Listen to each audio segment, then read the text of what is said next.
Ser Podcast. What a joy it is to see again the towers of New York. Ser Historia, con Nacho Ares. Asia, and especially in Tibet, we remember the skyscrapers, the Indian pueblos, and the ancient cities of Italy. En estas semanas en donde todo queda focalizado en la guerra entre Rusia y Ucrania y se pone quizás como el centro del huracán de ese mundo de maldades, de venganzas, de odios a Rusia, hay que decir que a lo largo de la historia ha habido rusos, y lo sigue habiendo por supuestísimo en la actualidad, que son gente de paz, de buen corazón y que nada tiene que ver ni defienden en absoluto lo que está sucediendo, como digo, en estas semanas, ¿no? Estamos escuchando la voz de Nikolai Roerich. Nikolai Roerich fue quizás uno de esos hombres de paz a lo largo de la primera mitad del siglo XX, sobre todo una persona que lo dejó todo por viajar, por estudiar, por relacionarse con diferentes culturas, tanto en Europa como en América. Es el creador de una bandera internacional, que es la bandera de la paz, el creador de ese pacto Roerich, en donde en todos los conflictos se intenta que queden como en un estado neutral pues todas las instituciones culturales, los museos, las instituciones científicas, etcétera. Todo ello se lo debemos a este ruso que estamos escuchando de fondo. Él va a ser el protagonista de nuestro cronovisor en la primera parte del programa, pero como siempre habrá muchos más temas para intentar hacer un poquito más de historia.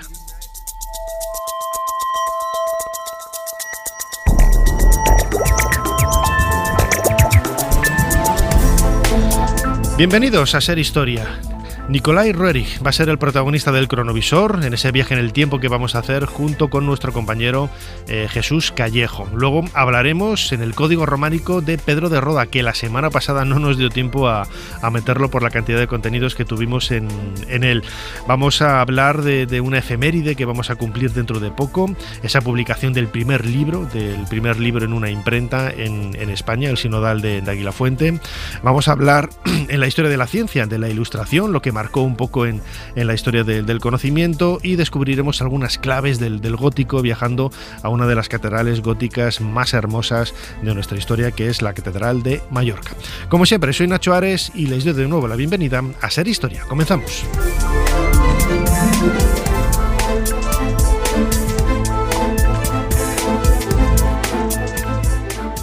Sigue a Ser Historia en las redes sociales. En Twitter, @SerHistoria. En Facebook, Ser Historia.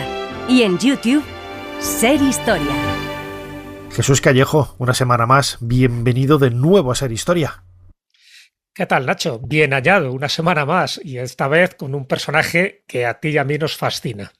Desde luego, sí, vamos a hablar de Nikolai Roerich, pero fíjate, antes de empezar a abordar el tema de este ruso trascendental, pacifista, uno de los humanistas más importantes del siglo XX, yo lo decía en la introducción, ¿no? Ahora que parece que todos focalizamos el mundo del mal en Rusia y nada más lejano a la realidad, quería dedicar los primeros minutos para que nos recuerdes qué vas a hacer en Zamora los días 1, 2 y 3. Esa super exposición mitológico que vas a llevar allí, ¿no? Que eres el comisario de la exposición. Invítanos. Pues os invito alegremente para esta primera experiencia. Nunca se ha hecho una exposición de este tipo a nivel internacional, porque va a haber gente que viene de las altas tierras de Escocia para vernos del lago Ness, también tendremos gente de Portugal y también gente de Japón para que nos hable de sus respectivos mitos, porque la mitología, como tú bien sabes, es algo internacional, no conoce fronteras y al final unos mitos pues beben de otros. En España es verdad que nunca se ha hecho algo tan importante a este nivel. Fíjate que es en Zamora. Zamora es uno de esos sitios que no solo es la tierra del románico, sino también la tierra de muchísimos mitos que luego han sido exportados a otros lugares, y que pensamos que se va a crear un antes y un después a la hora de valorar y poner en valor sobre todo lo que es la antropología popular. Y dentro de la antropología popular está el folclore, que es la sabiduría del pueblo, y dentro del folclore están los mitos, las leyendas, las tradiciones.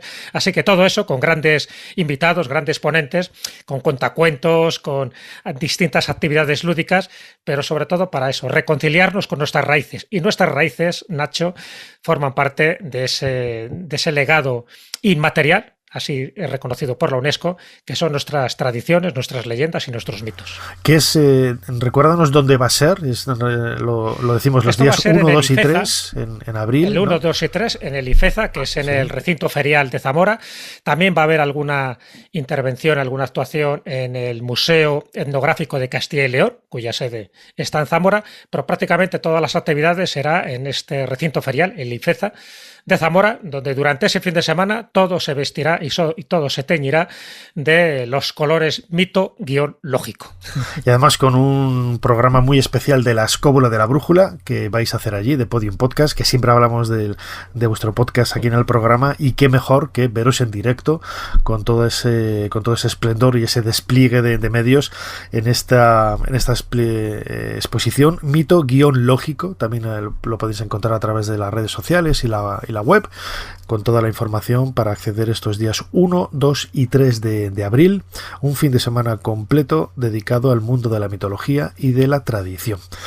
Bueno, Jesús, lo decíamos al principio, ¿no? La figura de Nicolás Roerich, antes de activar el teclado de nuestra máquina del tiempo, es una de las más emblemáticas, ¿no? de la primera mitad del siglo XX, ¿no? Uno de los activistas de la paz, y precisamente todo ello gracias, lo que digo yo siempre, ¿no? Cuando escucho hablar de nacionalismos, cuando escucho hablar de cosas que realmente luego se convierten en muy provincianas, no hay nada como viajar y conocer el mundo para darte cuenta de la globalidad en la que estamos sumidos todos, ¿no? Que es un poco lo que hizo Nicolás Roerich, viajando por todo el mundo y tomando de aquí y de allá, investigando, empapándose.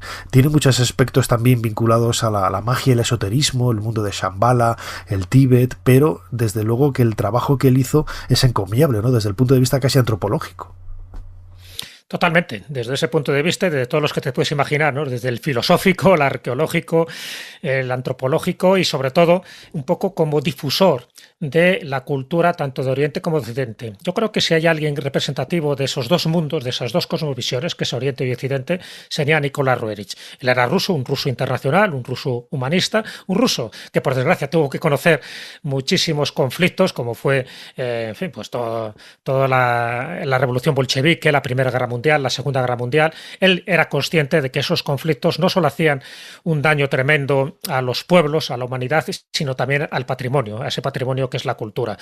Entonces, desde esa perspectiva, lo que hizo fue eso, empezar a viajar, ser un explorador, sobre todo por el Asia Central, empezar a mamar un poco lo que eran esas costumbres más ancestrales, más místicas, si quieres. De hecho, él estuvo buscando Shambhala, luego comentaremos un poco con más detalle lo que él iba buscando, que iría reconciliar un poco no solo la cultura, sino también la religión de Oriente, esas religiones más politeístas, esas religiones también relacionadas con el budismo, con el cristianismo, y todo eso, esa amalgama, no fue solo un ideario, vamos a llamarle, pues altruista, un ideario totalmente pues de un soñador, no, sino que lo puso en práctica, y tanto que lo puso en práctica que él tuvo mucha relación, por ejemplo, con el que fue el vicepresidente de Estados Unidos, con Henry Wallace. A través de Henry Wallace llegó a Roosevelt, y a través de ahí pues llegó a ese famoso pacto Roerich de la paz, porque él se dio cuenta de que o tenemos paz, primero una paz interior,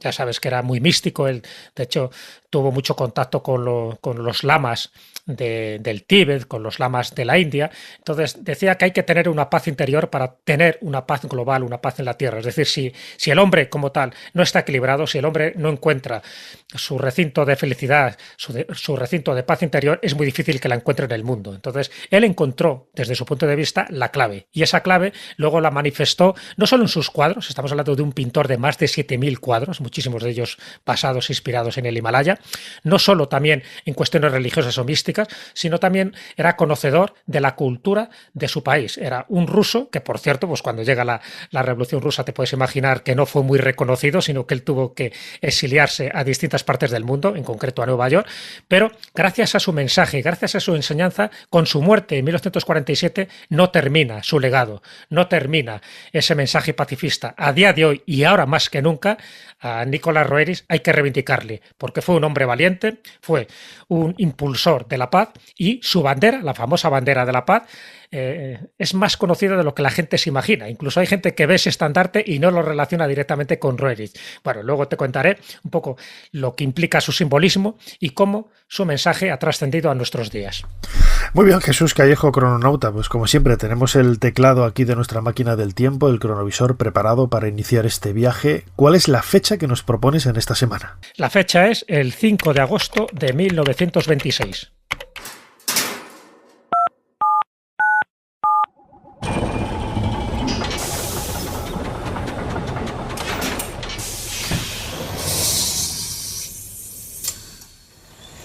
Adelante, pasen. Jesús Callejo les está esperando junto al cronovisor.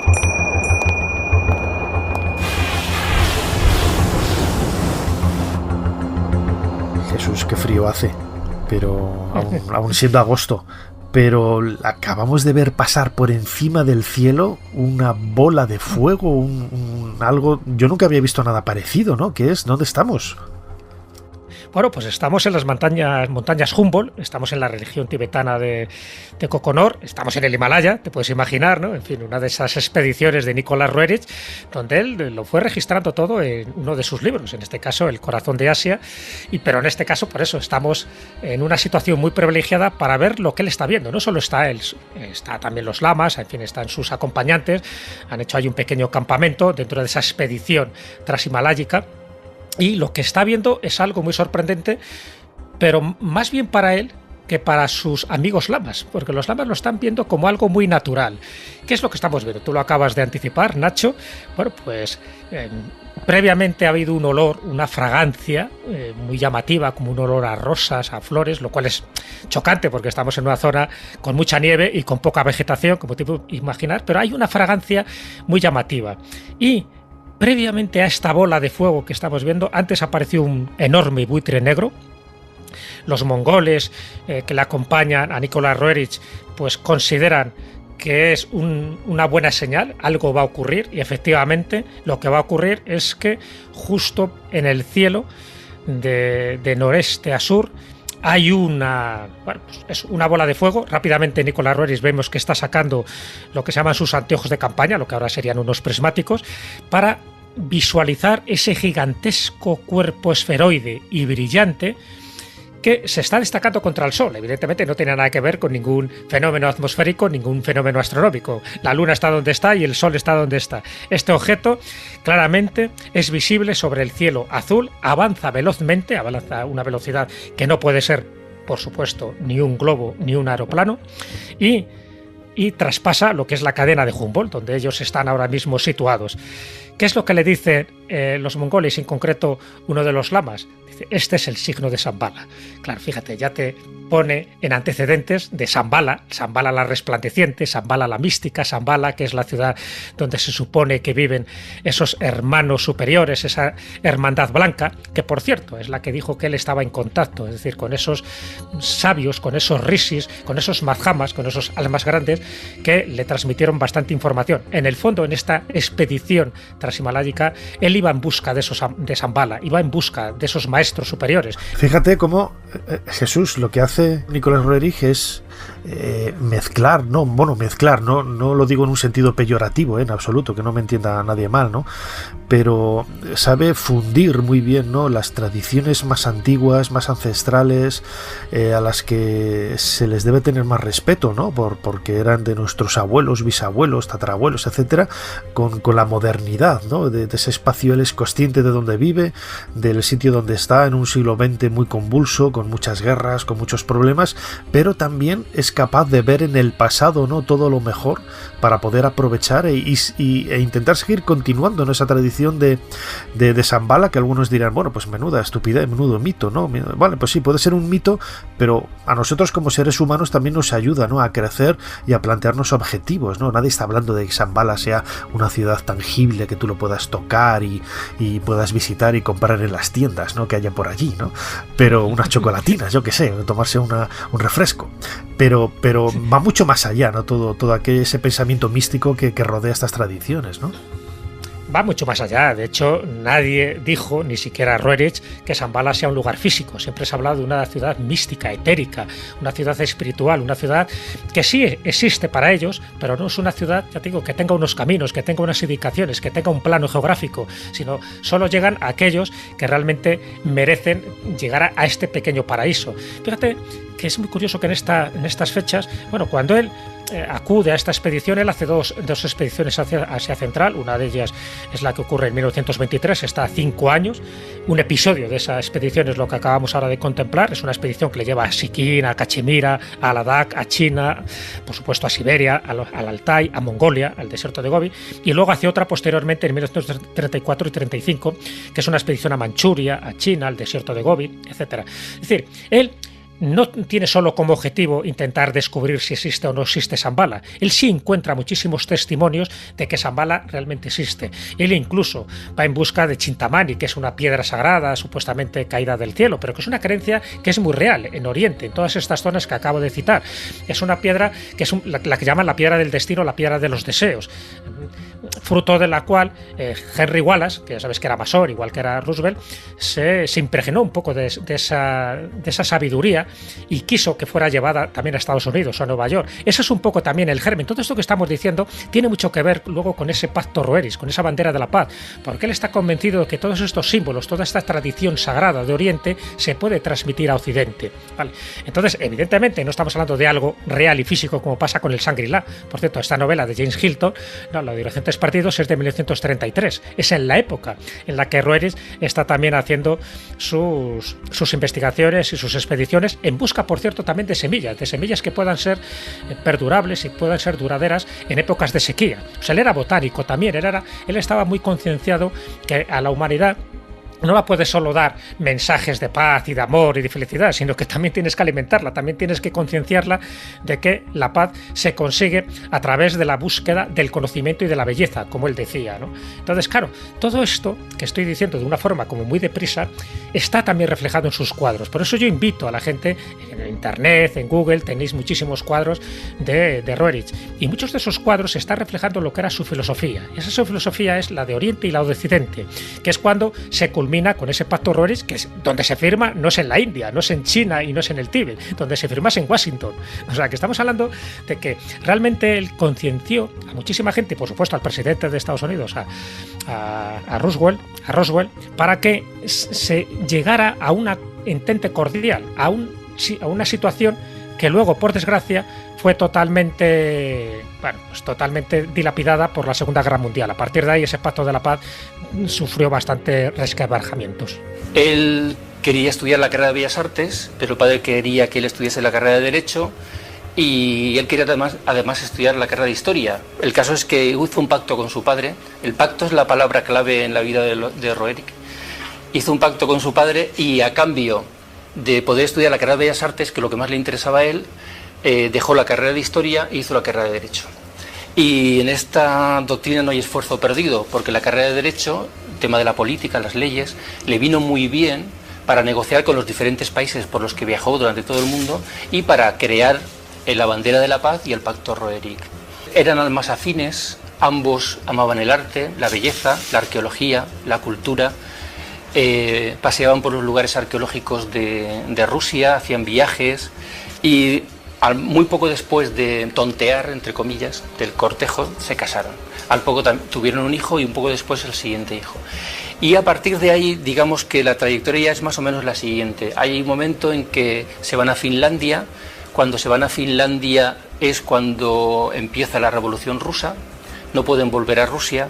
Entonces empiezan un peregrinaje. Primero pasan por Londres en 1920. De ahí se van a Nueva York, a Estados Unidos. Visitan casi todo Estados Unidos, sobre todo la parte de los indios, porque a los Roerich les interesaba mucho el mundo prehistórico, las antiguas tradiciones, los pueblos antiguos.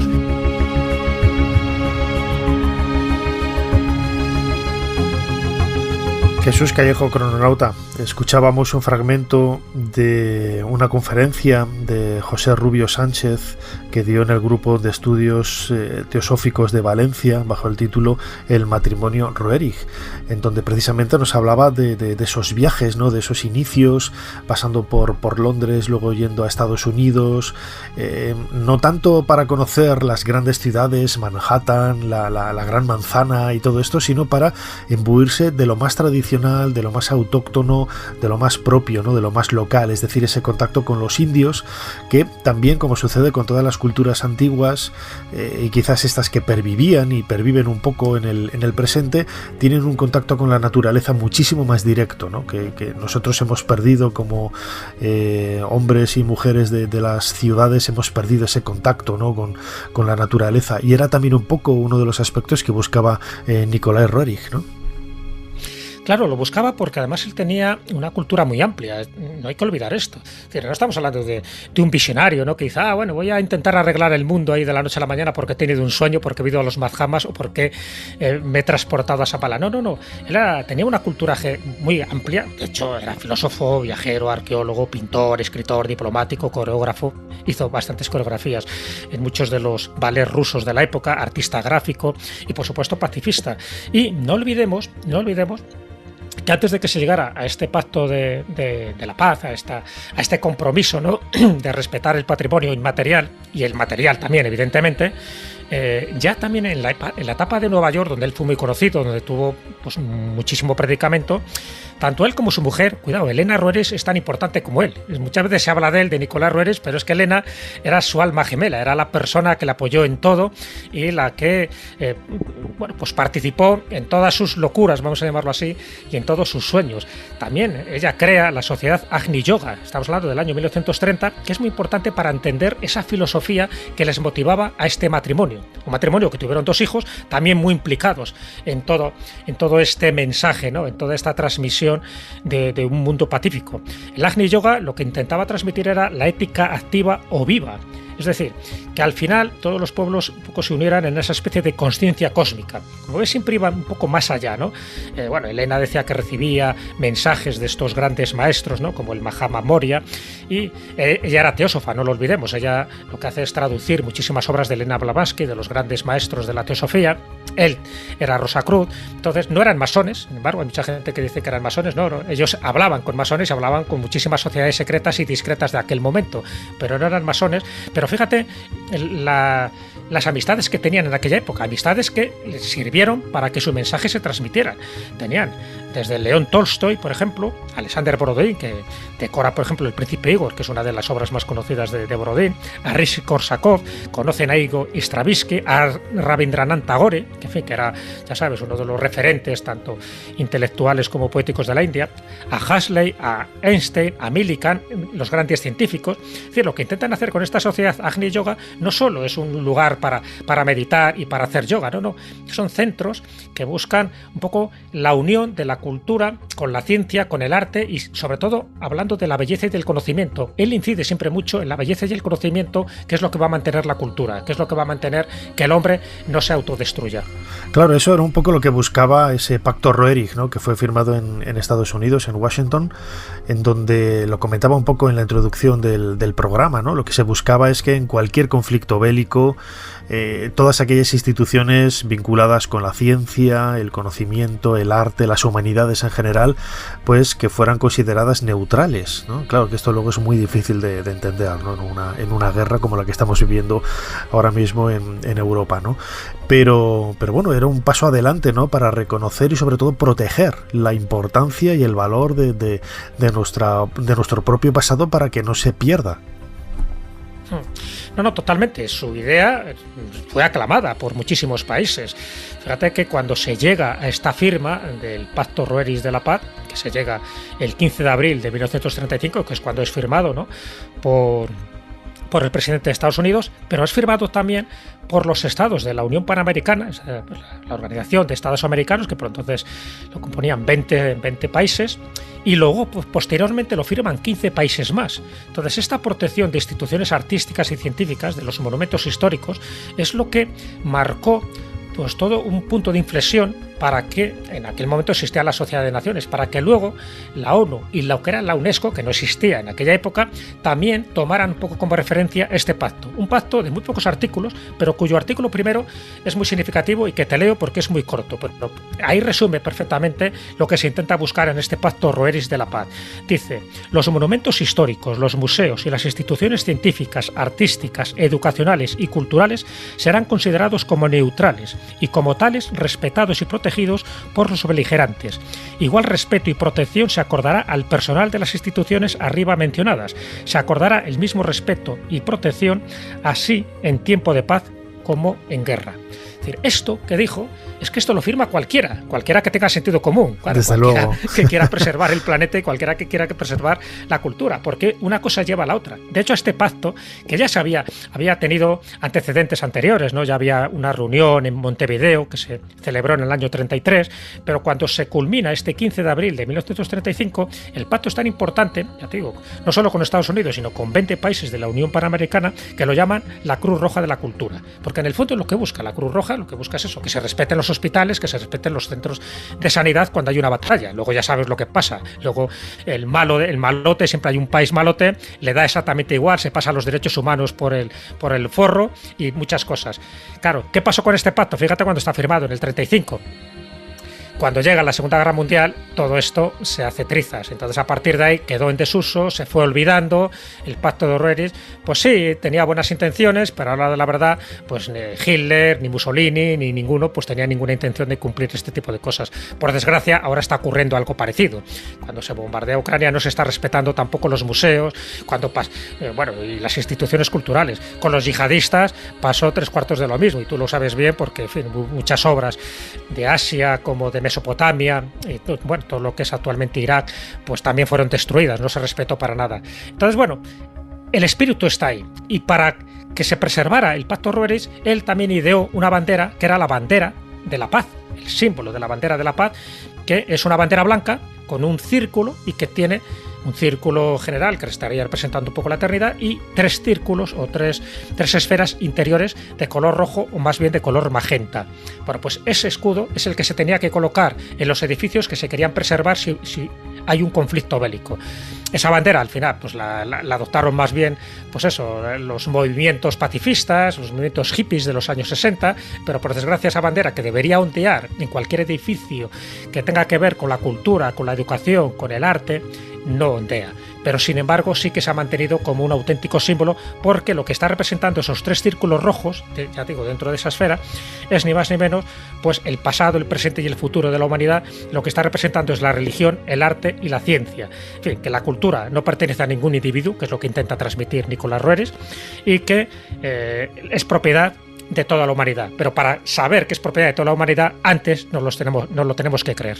La cultura, la música, la pintura, la arquitectura, las diferentes artes, por un lado es lo que realmente nos separa de los animales, o sea, porque no parece que tenga un fin, no es para sobrevivir. Tener un cuadro en la habitación no es para sobrevivir. Sin embargo, es el legado de la humanidad. Diferentes seres humanos a lo largo del tiempo nos han ido transmitiendo desde la Capilla Sistina al Taj Mahal, porque el arte tiene un don, y es que aunque no entiendas nada de arte te transmuta. La madre del mundo, fijaros, protegiendo a todos. Este cuadro es impresionante, pero fijaros, eso no es Notre Dame, y eso de ahí puede ser San Pedro. Bueno, pues todo lo que veis ahí son algún tipo de monumento de alguna religión, de algún pueblo, todos protegidos por la madre del mundo.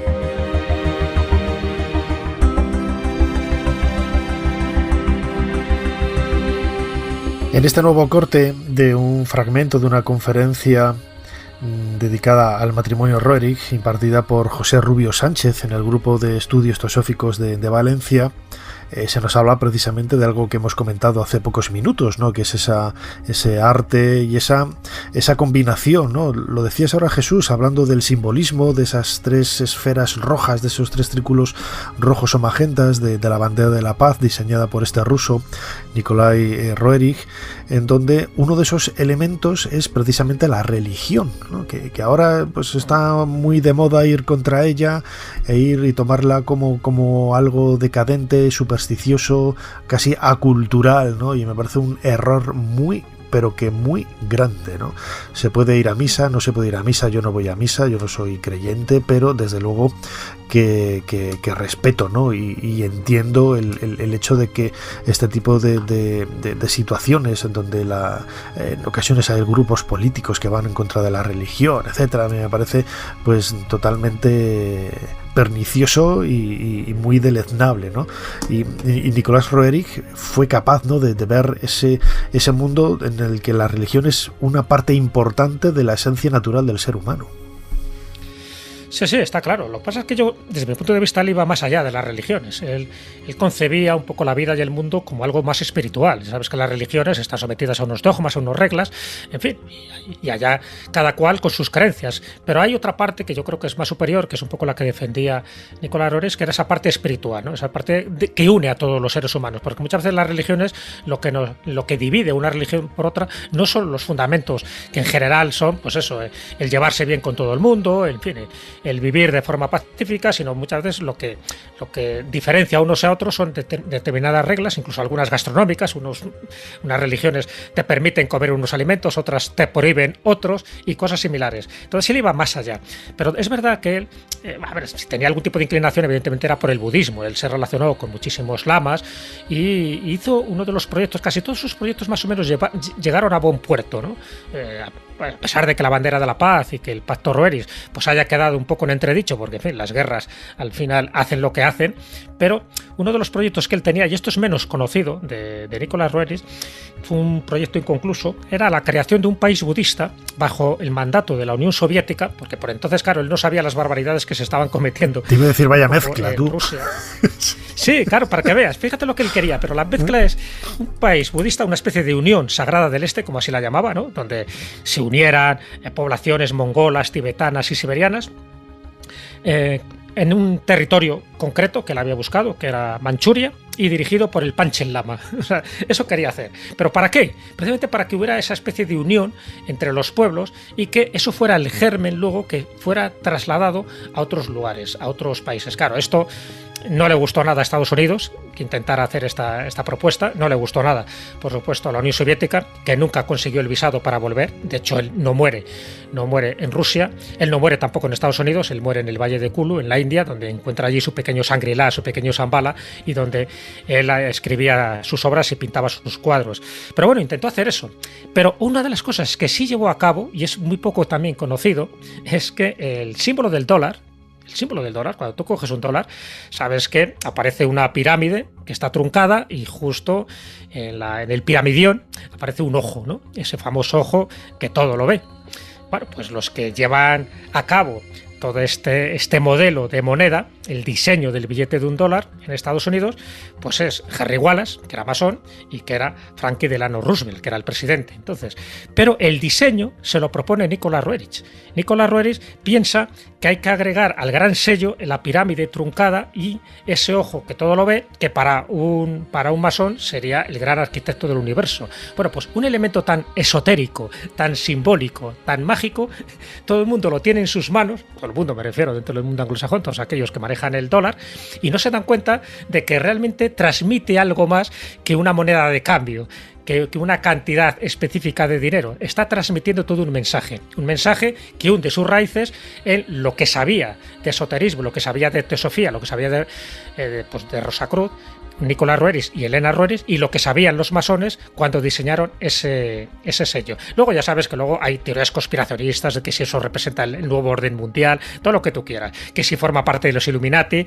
En fin, yo no entro ahí porque me parece que son conspiraciones absurdo, bastante delirantes. Sí, pero total. Lo que está claro es que se diseña con una finalidad concreta, porque saben de la importancia que tienen los símbolos. Por eso Por eso indico de que se vean los cuadros de Nicolás Roerich y sobre todo los 500 que dedicó al Himalaya. Él estaba obsesionado con el Himalaya, estaba obsesionado con el Chintamani, con esta piedra sagrada, estaba obsesionado con Shambhala y deja reflejado muchísimos de estos objetos y muchísimos de estos paisajes en sus cuadros. También, por cierto, la bandera de la paz. La Madonna de Oriflama, que es una de las vírgenes orientales, también aparece regentando ese símbolo de la paz. Así que todo eso, si lo vemos con esta perspectiva, nos daremos cuenta que Nicolás Roerich trascendió un poco el tiempo y el espacio y cuyo mensaje ha llegado a nuestros días y que ahora más que nunca es mucho más moderno y sobre todo se ha actualizado muchísimo su mensaje. Que volvamos un poco a recoger y que sea un ruso precisamente el que lo proclamó, a mí me parece que todavía le da un plus más de autenticidad. No estamos hablando de un místico, sino que estamos hablando de una persona de lo más culta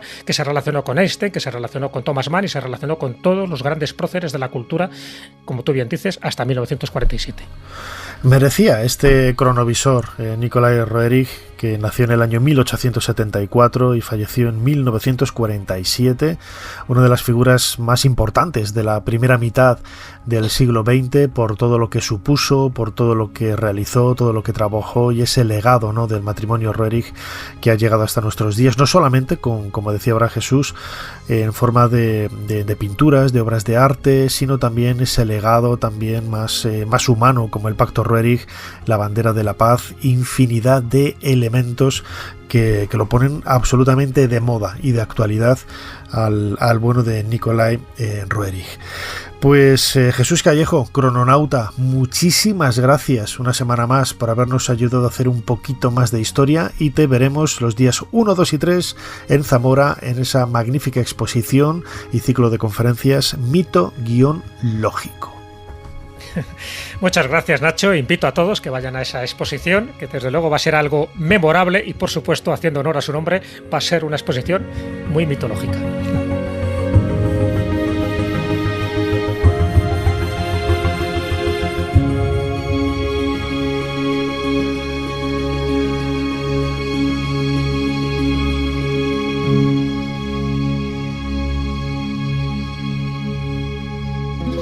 Un mensajero del Papa ha llegado esta mañana a Palacio. Su santidad nos otorga el título de Reyes Católicos. ¿Acaso no lo merecemos? Hemos descubierto un nuevo continente y conquistado Granada a los moros. ¿No crees, Fernando, que son argumentos suficientes para que hablen de nosotros en los libros de historia?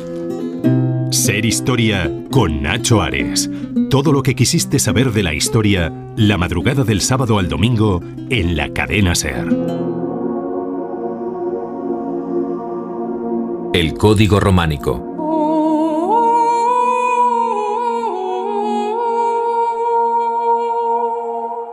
Efectivamente, el Código Románico es la sección que cada pocas semanas nuestro compañero José María Sadia nos trae para descubrirnos los grandes secretos de esta cultura, de este algo más que un tipo de arte, que un género artístico en la Edad Media. José María Sadia, bienvenido de nuevo a Ser Historia. Muchas gracias, Nacho, y encantado de estar de nuevo con todos vosotros. Recordad que José María Sadia tiene un blog, El Código Románico, precisamente, que lo podéis encontrar a través de Google, y os recomiendo, como hago siempre, su libro, publicado por Almuzara, El Románico Español. Historia, arquitectura, códigos, arte, expolio, misterios, patrimonio, un montón de informaciones, muchas de las cuales vamos desglosando poco a poco en esta sección, El Código Románico. José María, esta semana nos querías proponer una iglesia, bueno, un conjunto, mejor dicho, me atrevería a decir, monumental en Girona, en Gerona, San Pedro de Roda, que como defines, ¿no?, es casi un superviviente, ¿no?, de la historia del románico desde la Edad Media, desde ese siglo IX, cuando empieza a ser construido, hasta nuestros días. Sí, tuve la suerte a finales del pasado año de 2021 de hacer una escapada por toda la zona de la costa de Girona, de Gerona, que es un sitio realmente espectacular, tanto por el patrimonio natural, por el mar, como por el patrimonio que ha creado el hombre. Y ese punto culminante del viaje era el monasterio de San Pedro de Roda, que a mí me parece sinceramente espectacular. Llegar hasta el Cabo de Creus por esas carreteras llenas de curvas y encontrarte con este conjunto monumental, con este monasterio repleto de historia, pues un poco refleja algunas de las cuestiones que solemos hablar en el Código Románico, cómo estos edificios tuvieron una época de esplendor, luego vinieron las vacas flacas, vinieron épocas donde la zona se despobló, el propio monasterio se quedó sin la vida de los monjes. Al final el expolio, que es un capítulo obligado en cada uno de estos monumentos, y cómo en el siglo XX y sobre todo a finales del siglo XX hemos asistido al renacer, a la recuperación de San Pedro de Roda, que creo que es algo, una buenísima noticia para el patrimonio español, para el patrimonio catalán, y pues un sitio que, aunque está casi en el otro punto de Finisterre, podríamos decir que también es el fin de la tierra, pero en este caso porque está el Mediterráneo, me parece que es de visita obligada para la gente que le gusta el románico, que le apasiona el románico, pero también para cualquiera que se pueda dejar impresionar por este paisaje que realmente, Nacho, es espectacular. Tú lo dices, ¿no? Porque San Pedro de Roda se imbrica perfectamente en ese paisaje rocoso, en ese paisaje montañoso. Recordemos que fue, como decía antes, empezado a construir en el siglo IX, e imagino que ese escenario tan agreste era algo que buscaban los monjes para encontrar ese retiro, ese asueto, ese descanso y ese apartamiento, ¿no? del resto de la sociedad, del resto del mundo, porque es un lugar prácticamente inaccesible casi. Siempre que llegamos al emplazamiento de un monasterio, yo tengo siempre la misma sensación, y es que, ahora entiendo por qué los monjes, en este caso monjes benedictinos, eligieron este lugar tan apartado para hacer su vida, ¿no? Para dedicar su vida a Dios. Y es que es una zona, como tú decías, de difícil acceso, pero un poco, cambiada o manipulada cambiada por la mano del hombre. Y es que hasta prácticamente el siglo XVIII el paisaje, el entorno inmediato de San Pedro de Roda era bastante boscoso, estaba lleno de árboles, pero llegó un momento en el que se impuso la economía, como casi todo en la vida del ser humano. Y la dedicación de la zona a los viñedos, a la creación de vino, pues lo que hizo fue que se talaran árboles, se despejara un poco más el panorama en torno al conjunto monástico, y que el propio monasterio incorporara una bodega, porque realmente la producción de vino cada vez era mayor. Pero como tú dices, es un lugar totalmente apartado, precioso, con vistas al mar, con vistas a ese municipio que es al que pertenece el Puerto de la Selva, y a unos 500-600 metros por encima del nivel del mar, solo superado por el castillo, de un valle espectacular que fue colonizado por estos monjes. Tú decías antes siglo IX, efectivamente en el año 800 y pico tenemos la primera noticia de una de la implantación de una serie de monjes en la zona, la independencia un año después, y luego la gran etapa de la construcción de San Pedro de Roda, siglos XI y XII, en los que se crea el monasterio, el corazón del monasterio, entre esas dos torres que son las que te llaman la atención cuando llegas, la torre defensiva, una torre ciega, y un campanario, que es lo que da personalidad a un conjunto extraordinario. Como decía antes, estos capítulos del expolio, de la ruina, nos hacen pensar en una pregunta que yo suelo hacer en mis libros. Suelo interpelar al lector y decirle algo así como que ¿qué es más bello, las ruinas o el original? Un edificio que se conserva perfectamente, o un edificio que muestra cómo el paso de los siglos ha hecho mella sobre el mismo. Yo creo que, Nacho, te invito también a ti a pensar, no sé si te meto en un compromiso, pero bueno, yo por ahí lo dejo. No, fíjate, yo creo que tiene su encanto, ¿no? Porque es una especie de máquina del tiempo, tanto si está perfectamente conservado como si lo encontramos en ruinas, ¿no? Porque ayuda también a ese ejercicio de la imaginación, de recrear cómo debió de haber sido un espacio arquitectónico románico de estas características, ¿no? Y nos hace soñar también un poco, ¿no? Que es también lo que en ocasiones buscamos, ¿no? Cuando nos enfrentamos a monumentos tan antiguos de más de 1000 años. Estaba yo pensando ahora, precisamente por ese aspecto, ese diseño tan agreste, pues casi como un edificio clavado, ¿no? En la roca de la montaña, la cara que pondría el arquitecto cada vez que le pidieran los monjes que había que ampliar, ¿no? Por un lugar determinado, los problemas que debieron de tener para ir ubicando nuevos espacios, nuevas dependencias en un lugar tan complicado de construir.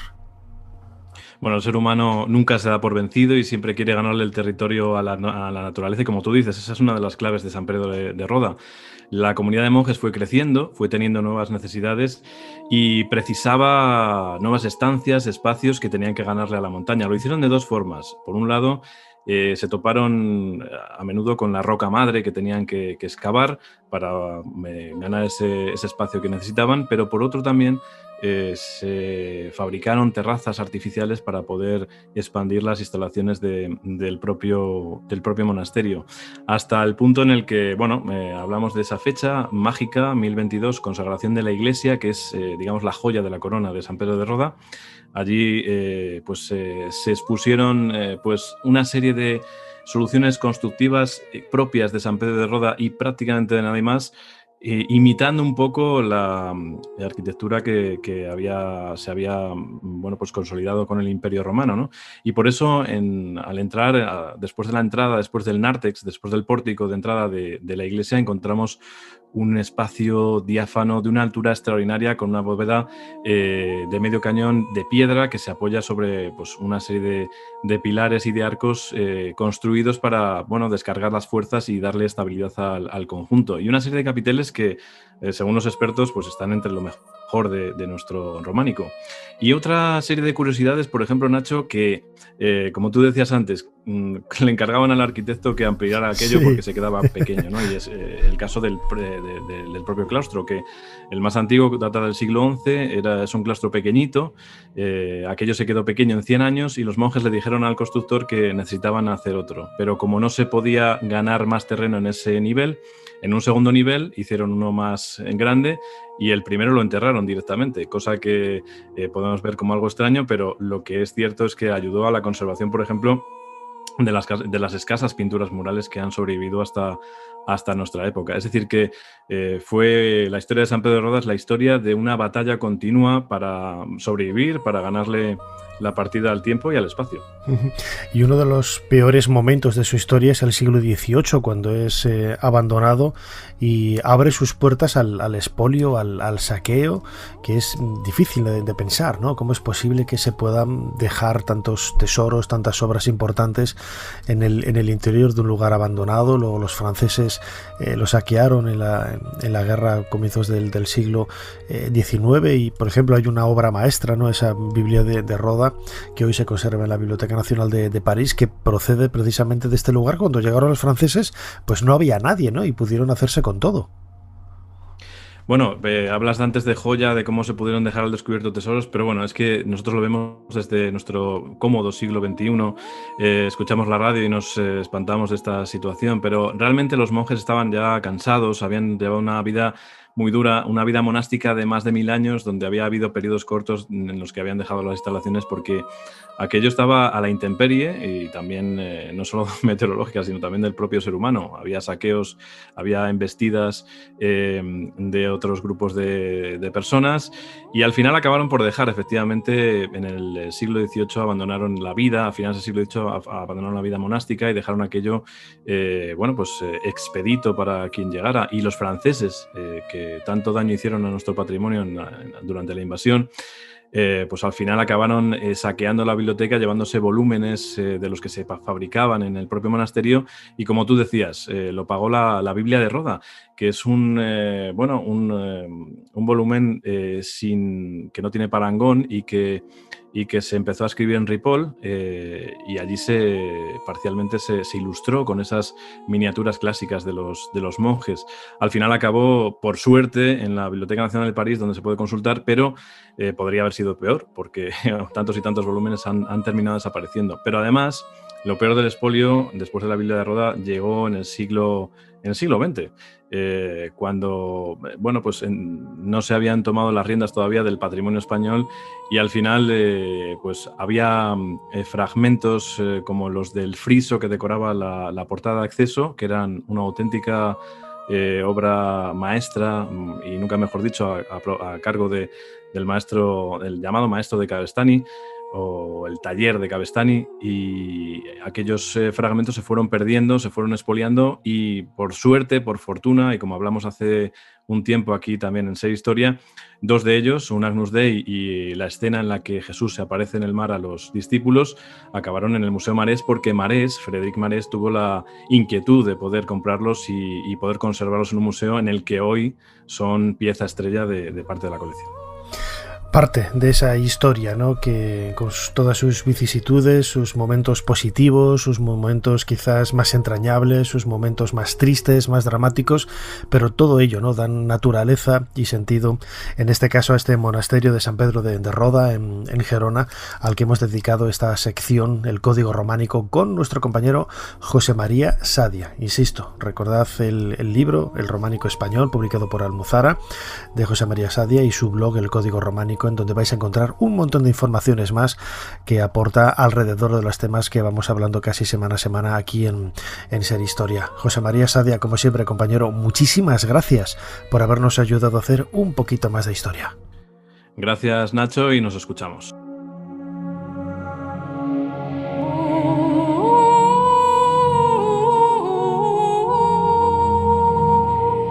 Cuando finalice esta emisión tienes más Ser Historia. Disfruta de nuestros podcasts cuando quieras en cadenaser.com. Y si nos sigues en la aplicación de la SER, estarás al día de novedades y publicaciones. Ser Historia, con Nacho Ares.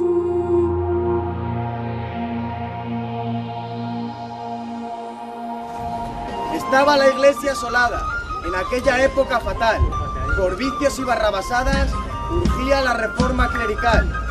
Las actas de aquella reunión, llamadas el Sinodal, fueron dadas a la imprenta para conocimiento general. El primer libro impreso en España, así nació la modernidad. Aguilafuente ha retrocedido en el tiempo para conmemorar una nueva edición del Sinodal de Aguilafuente, el primer libro impreso en España en 1472. En sus páginas se recogen las actas del Sínodo de Aguilafuente, celebrado entre el 1 y el 12 de junio de aquel año, cuando el obispo de Segovia, Juan Arias Dávila, aceptó el reto de imprimir sus manuscritos con un invento creado por el alemán Juan Paris. El obispo de Segovia expone en esas páginas una reforma de las costumbres deshonestas de clérigos y seglares, reflejando la obligación de saber latín, la prohibición de juegos en los actos litúrgicos, el recato que debían de tener los clérigos a la hora de vestir y el veto a las armas.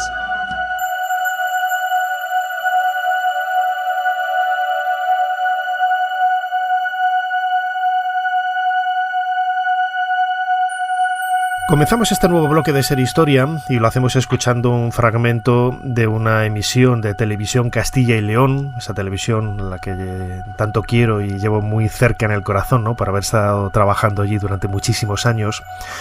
Y se hacía referencia en ese reportaje, en ese fragmento del reportaje, a un evento, a una onomástica, a una celebración que por desgracia no es muy conocida.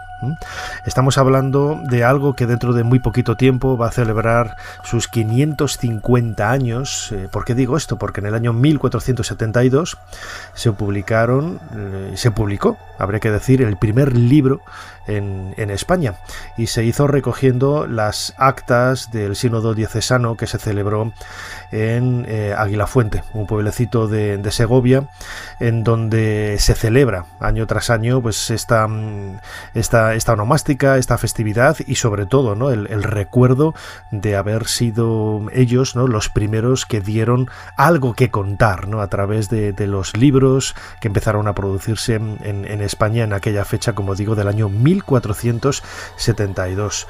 Tomás Conde Macías, bienvenido a Ser Historia. Hola, mucho gusto, encantado de estar aquí. Tomás Conde Macías es presidente de la Asociación Sinodal de Aguilafuente. Tomás, lo que he dicho en la introducción es correcto, ¿no? Se celebró ese sínodo diocesano en Aguilafuente, y a partir de ahí las actas se decidieron imprimir por primera vez en un libro, no hacer una copia manuscrita como se había hecho siempre. Efectivamente, eso es la originalidad de este tema, ¿no? Que cada vez, además te damos muchas gracias por la difusión, porque siempre nos ha parecido que es un evento cultural de primer orden, que yo creo que hay que ponerlo en el sitio que le corresponde. Así que así fue. Entonces, en el año 1472 se imprimió el libro. Por cierto, se imprimió en Segovia, con las actas del sínodo que se celebró en Aguilafuente. Y lo imprimió un impresor que se llamaba Juan Parix, de la ciudad de Heidelberg, y que había traído el obispo Juan Arias Dávila. para tal cuestión. Es decir, como que se trajo la tecnología, por así decirlo, ¿no? Incipiente, ¿no? En aquella época. Recordemos que las primeras Biblias de Gutenberg empiezan a imprimirse pues a mediados del siglo XV, ¿no? Poquitos años antes, y se trajo quizás por esa novedad y lo que implicaba ya, ¿no? La idea de que se pudieran producir libros en serie de una forma mecánica mucho más rápida, con lo que ello conllevaba de difusión de la información, de la cultura, de la Biblia, ¿no? Que es lo primero que hizo Gutenberg para que todo el mundo pudiera tener una Biblia y poder leerla. Yo creo que ese es también uno de los matices importantes, ¿no? de estos años de efervescencia tecnológica que hubo en el siglo XV. Efectivamente, esa es una de las cuestiones, como muy bien dices, las cuestiones importantes, ¿no? El Juan Paris de Heidelberg no se sabe realmente, porque hay textos que dicen que sí, otros dicen que no. Parece que últimamente pues los investigadores históricos dicen que no fue directamente discípulo de él, pero lo conocía mucho porque él era de Heidelberg y Gutenberg era de Maguncia, ¿no? Hizo la primera imprenta de Maguncia, con lo cual, bueno, pues estaban en Alemania y trajo la tecnología por distintos países europeos. De hecho, cuando estuvo aquí, el obispo Juan Arias Dávila, que ahora hablamos de él si quieres, se enteró y le trajo aquí para imprimir lo que él quería y por lo que él quería, efectivamente. Acabas de mencionar, ¿no?, al obispo Juan Arias Dávila, que yo creo que también es otro de los protagonistas importantes de esta historia, ¿no? Siempre, y en los últimos años, ¿no?, estamos criticando mucho a la Iglesia, a las cosas que hace, pero también hay que ver que a lo largo del tiempo ellos han sido pioneros, ¿no? Quizás por tener la inquietud y el dinero para poder hacerlo, y en este caso la curiosidad, ¿no?, que debía de ser en aquella época algo sorprendente, ¿no? Lo del el hecho de poder imprimir, es algo que nos parece, lo tenemos tan normalizado y tan aceptado, pero casi en aquella época debía de ser algo absolutamente mágico.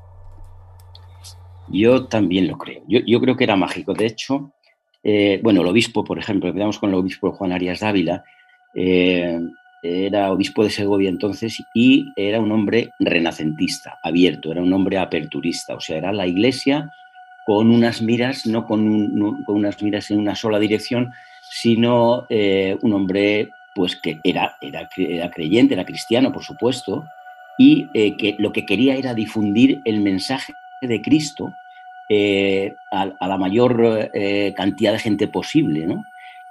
Y no sabía cómo hacer porque todos los domingos, era realmente un fin de semana, un domingo al mes, porque no podían. Él tenía 40 parroquias y de esas 40 parroquias, pues sus homilías, las homilías del domingo, quería que todas las personas, sus feligreses de las 40 parroquias, pudieran oír y atender el mensaje de Jesucristo a través de la Biblia y a través de lo que él dice. Y enviaba siempre a un emisario con un caballo a recorrer las 40 parroquias. Entonces te puedes imaginar. Pues eso, tardaban lo que tardaran, es de un mes, de hecho de mes a mes lo hacía, ¿no? Porque no podían. Entonces se enteró de este artilugio, de esta nueva tecnología y dijo, era un hombre muy inteligente. Tuvo también sus claroscuros, pero en fin, eso no está muy claro tampoco, entonces si quieres hablamos de ello, no da igual. Porque lo importante es, el de lo que estamos hablando es de esto, ¿no?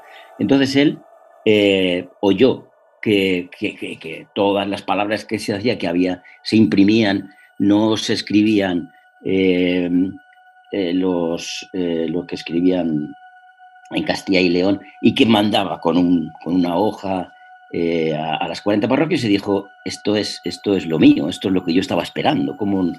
Y entonces mandó llamar a Juan Paris, al impresor. Hubo varios impresores que se repartieron por Europa y aquí estaba cerca, el más cercano a España era Juan Paris. Y entonces le mandó llamar y vino. Y hay lo que quiero decir también, bueno, nosotros celebramos esta historia con teatro, también luego hablamos porque es muy interesante. Entonces, en una de las obras, se llama El obispo y el impresor, es una obra de 20 minutos de duración y se representa ahora en el ayuntamiento, antes era una casa particular, y se recrea a los directores, hay un director y bueno, hay uno y varias personas más que vienen con ellos, ya somos amigos, claro, pues llevamos ya 20 años con esta historia. Y entonces ellos recrean un ambiente del siglo XV que realmente merece la pena verlo, porque en esa obra, hay más, ¿no? Pero esa obra concreta está ambientada en el siglo XV y es estar esperando en la cola desde en el agosto castellano, porque siempre celebramos el sinodal el primer fin de semana de agosto, ¿no? A pasar directamente dentro y donde se celebra, entras en el siglo XV, o sea, con velas, primero oscuras, con tapices, con libros antiguos, con bancos ya para la ocasión, o sea, es alucinante. Una especie de cápsula en el tiempo, ¿no? Como hacer un viaje, abrir una puerta que te traslada pues 5 siglos atrás a cómo era casi una experiencia inmersiva, ¿no? Que se dice ahora cuando participas en una obra de teatro, en una exposición donde hay elementos que te sumergen, ¿no? En otra realidad diferente a la que tienes. Es un poco lo que conseguís, ¿no? Con estas recreaciones. Exacto, eso es. Tenemos un buen director, buenos directores, y ya a ellos les encanta este tema y ellos dicen lo mismo, dicen cómo es posible que esto no se conozca más, ¿no? Es decir, si es el primer libro impreso en la historia de nuestro país. Es como, no sé, yo digo, Fleming descubrió la penicilina. Bueno, pues es como si la penicilina sea lo importante, que sí que lo es, pero a Fleming lo dejamos a un lado. Es decir, bueno, eso no, pero bueno, pues pero si es que el libro en esa época cambió las relaciones entre las regiones europeas, los países europeos. Fue un tema cultural que explosionó y cambió la historia realmente. Entonces, nosotros pensamos que el sinodal es un evento cultural, como te he dicho, de primer orden, y que esto tiene que ser mucho más importante porque seguimos ahí cada año, quiero decir nosotros. Bueno, pero no me quiero perder. Decía que hay una obra, tenemos 6 o 7 obras, ¿no? Y entonces ese fin de semana realmente todo el pueblo es un teatro, porque hay teatro en la calle, en el lavadero, en la iglesia, antes en casas particulares. Ahora alguna casa particular lo hemos dejado, pero está en el ayuntamiento, o sea, es que es teatro por todos los sitios. Y entonces hacemos también danzas, hacemos un pregón, bueno, yo qué sé, es una cosa. Estoy invitando a la gente porque yo creo que merece la pena desde luego, claro, acercarse a Aguilafuente en verano, el primer fin de semana de agosto, para compartir, ¿no?, la celebración. Ahora te preguntaré, Tomás Conde Macías, presidente de la Asociación Sinodal de Aguilafuente, en qué consisten estas actividades especiales. Imagino que estaréis preparando para ese 550 aniversario de la impresión del primer libro en España en el año 1472. Pero precisamente ese libro, esa impresión, recogía, como decíamos antes, las actas de un sínodo diocesano en el que, bueno, pues eran una serie de normas, una serie de reglas que afectaban a religiosos y a seglares, ¿no?, a laicos. ¿Qué es lo que se cuenta en ese primer libro impreso en España? Efectivamente, mira, en ese tiempo era el tiempo, reinaba Enrique IV, hermano paterno de la reina Isabel. Él falleció en el año 74, pero como fue en el año 1472, todavía reinaba él. Y entonces la sociedad, tanto la civil como la eclesiástica, eran tiempos muy convulsos, estaban realmente fuera de tono. Entonces llegó un momento, es decir, pues algún ejemplo, mira, los curas, muchos curas, no sabían rezar el Padre Nuestro en latín. Entonces, claro, dirimían muchas veces los seglares sus asuntos con espadas en las iglesias, vestían hábito corto en las procesiones, que eso ahora pues es como Dice, bueno, ¿y qué más da? No, es que tenemos que transportarnos a hace 550 años, que como muy bien has dicho es el aniversario este. Entonces, el tener hábito corto, pues era como si yo salgo, no sé, iba a decir una barbaridad en la calle, pero bueno, Sí, entonces... ropa interior, sí, casi, sí. Se hartaron, Sí. se cansó el obispo. El obispo dijo, esto no puede ser.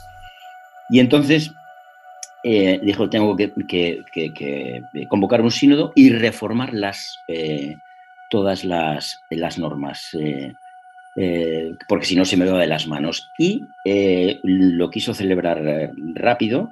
Esto también es otra cosa que se cuenta, que parece que lo quiso hacer, porque él habitaba en el castillo de Turégano muchas temporadas, y Turégano y Aguilafuente están a 12 kilómetros. Y entonces quiso hacerlo, pero hubo un incendio, parece que hubo un incendio. Y entonces dijo, pues entonces el pueblo más próximo y más grande, Aguilafuente, pues Aguilafuente. Y en lo que es la iglesia de Santa María hoy, la mayor, allí convocó el primer sínodo. Y entonces, conduce el sínodo, es el obispo que está, pero lo conduce un fraile, iba a decir preinquisitorial, no, inquisitorial, que se llama Fray Antón. Entonces, ese hombre, él le había hecho su mano derecha, pero representa la iglesia retrógrada, la iglesia que no quiere que se sepan las cuestiones y que quiere tener al pueblo ignorante para mandar. Y él pensaba justo todo lo contrario. Y entonces hay una obra que celebramos, la última fue hace como 3 años por la pandemia, ¿no? Y este año no sé si la vamos a retomar, ya veremos. Esa, otra sí. Y entonces ahí reunió a 28 personajes, a pues gente como el condestable de la villa de Sepúlveda, el cura de los curas uno de Revenga, que por cierto es muy gracioso el personaje, me está viniendo a la mente el personaje que lo hace, bueno, a lo más granado de la sociedad de Segovia, ¿no? Y allí, en la primera semana del mes de junio del año 1472, reformó todas, hablaban de las cuestiones que estaban mal y que querían poner bien, y lo que allí se habló a través del notario Benito.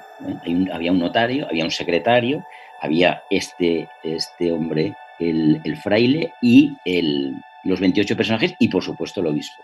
Entonces, todo lo que se habló allí, eso se inscribieron en unas actas, y esas actas son las que se le dieron cuando llamó a Juan París de Heidelberg, y este hombre las imprimió en el primer libro de la imprenta española, que por cierto está en el Museo Diocesano de la Catedral de Segovia. Y ahora va a haber una exposición. Te iba a preguntar por el libro, ¿no? Porque el libro físicamente es espectacular, no por la belleza, que tampoco es que no es como los códices miniados medievales, que tiene grandes dibujos. No vamos a encontrar aquí eso, pero claro, desde el punto de vista histórico, pensemos que claro, es Aguilafuente, un pueblo relativamente pequeño de Segovia, pero que en aquella época, como todos los pueblos de Castilla y León, por ejemplo, en los siglos XIV, XV, XVI, tenían pues muchísima más raigambre, muchísima más presencia que por desgracia la que tienen hoy. Pero Aguilafuente se adelantó en un año, por ejemplo, a Barcelona, 2 años a Valencia, 5 años a Sevilla, a grandes ciudades que ya en aquella época eran urbes muy importantes, y que no, pues fue Aguilafuente, un pueblecito de Segovia, quien se adelantó en este caso a realizar este sínodo, que luego fue Segovia, ¿no? La ciudad de Segovia donde se imprimió, pero todo ello pues adelantándose a las grandes ciudades del momento. Eso es una de las cuestiones que a nosotros nos llena de orgullo también, y decir, o sea, un pueblo entonces, ahora tiene unos 600 habitantes, un pueblo de tipo medio de Castilla y León, pero entonces era, y seguía siendo un pueblo entonces, quiero decir, pero se adelantó a las ciudades, efectivamente. Y entonces eso, hombre, tiene que, vamos, yo estoy yo creo que es una cuestión que tiene que ponerse en valor, efectivamente, decir, pero hombre, y entonces yo estoy en conversación que no hace mucho que les he escrito, con la RAE, con la Real Academia Española, con el Instituto Cervantes, que hombre, yo creo que son 2 instituciones que tienen que saber es esto? Que no sé, supongo que lo sabrán, no lo sé, pero bueno, estoy a ver qué es lo que pueden hacer. Y te decía lo del antes, este tema lo hacemos en forma de teatro, ¿no? Se le ocurrió a alguien hacerlo en forma de teatro y la verdad que ha resultado fantástico, porque el libro, que es lo que tú decías, el libro tiene, no tiene dibujos, efectivamente, es un libro que está impreso con letra, casi se puede entender, es un castellano antiguo y está, la verdad es que los que estamos en este tema y vivimos este tema, que es todo el pueblo realmente, bueno, pues fuimos una comisión hace 4 o 5, no, el año pasado, hace como 6 meses, sí, en el verano del año pasado nos dejaron entrar en el Museo Diocesano, dijeron que queríamos ver el libro y dije, por supuesto, y nos lo enseñaron y es te tiemblan las canillas cuando le ves, dices, pero Dios mío, esto tiene 550 años y esto se imprimió en el pueblo donde yo vivo, pero bueno, no sé, fue una cosa un poco especial. Me imagino que, claro, esa emoción se palpita, ¿no? en objetos físicos, sí, cuando llevas muchísimo tiempo estudiando. Tomás Conde Macías, ya para ir acabando, que tenemos apenas un par de minutos, ¿en qué van a consistir las celebraciones de ese 550 aniversario de la impresión del primer libro en España, recogiendo ese sínodo diocesano que se celebró en Aguilafuente en el año 1472? Pues vamos a hacer un par de cosas intensificadas. Una de ellas es, vamos a hacer el teatro, por supuesto, porque el teatro es una cuestión que atrae mucho. Vamos a seguir con las obras de teatro. Vamos a tener alguna más incluso. Y vamos a hacer un tema que nos ayuda también a la divulgación, y le damos las gracias desde aquí, porque considera siempre que este tema es fundamental, o sea que es importantísimo. Entonces este año nos ayuda todos los años, pero este año un poco más. Y vamos a hacer un certamen de teatro, le llamamos el primer certamen de teatro breve de Castilla y León, porque las obras van a ser de 20 minutos. Entonces hemos contactado con 6 compañías, y esas 6 compañías van a hacer, va a haber un concurso, un certamen, va a estar remunerado incluso, va a haber un primer premio, un segundo premio, y luego el tercero, cuarto, quinto y sexto, aunque no tengan premio, también van a llevar dinero para que no pierdan las compañías nada. Y ese tema estamos ilusionadísimos, porque no sé si será el primer certamen de teatro de Castilla y León, pero nosotros le llamamos de teatro breve, pero le llamamos así. Y entonces eso va a ser un poco la guinda, ¿no? que va a poner la Asociación Sinodal de Aguilafuente. Y una cosa que quería decir era que todo el pueblo ya considera que esta fiesta es suya. Es decir, la fiesta del sinodal, 2 semanas después del sinodal es la fiesta, ¿no? del pueblo, la fiesta, con mayúscula. Pero cuando viene el tema del sinodal, ya la gente se pone en on, y hasta después de la fiesta, pues eso, vive el sinodal, el presinodal, el possinodal, la prefiesta y la fiesta y la posfiesta. O sea, encantados de la vida. Y ya es una fiesta suya, del pueblo, directamente. A mí me parece encomiable, ¿no? Esta tarea de recuperar la historia, disfrutar de ella, recordándola y sobre todo compartiéndola con el resto de personas, como nos hacemos eco aquí desde Ser Historia en la cadena SER, para invitar a todos los que nos están escuchando que en ese primer fin de semana de agosto, ¿no? Pues se acerquen a Aguilafuente, en la provincia de Segovia, para disfrutar de esos, en esta ocasión, 550 años de la impresión del primer libro en España. Esas actas del sínodo diocesano que se realizaron en este pueblo segoviano en el año 1472. Tomás Conde Macías, presidente de la Asociación Sinodal de Aguilafuente, como siempre, muchísimas gracias por habernos ayudado a hacer un poquito más de historia. Os reitero las gracias a vosotros y como dice, a vosotros, a ti y a quien corresponda, porque difundáis este tema. Gracias, de verdad.